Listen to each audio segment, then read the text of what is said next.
Binenta namin ang lahat. Nag-quit si Happy sa kanyang work at nagpunta kami dito sa Canada. Worth it nga ba?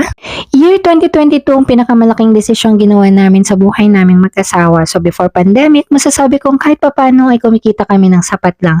Meron kaming pambayad ng bahay, sasakyan, kuryente, tubig at pag may natitira ay nakakapag-enjoy din kami.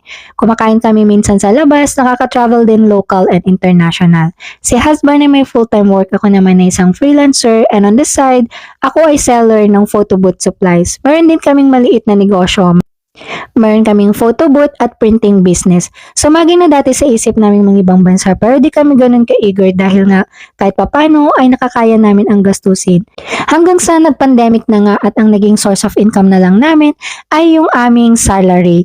At dahil doon, unti-unti ngang naubos ang aming puhunan sa negosyo dahil nga 2 bahay ang aming pinabayaran at meron din kaming binabayarang sasakyan.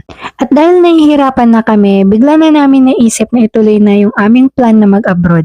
Nagtry kaming maghanap ng work pero wala kaming mahanap, so ang plan B ay through student visa. At dahil nga wala kaming ipon, binenta na namin ang lahat-lahat. So binenta namin ang aming printing, ang aming photo booth business, binenta namin ang aming sasakyan, ang laman ng aming bahay.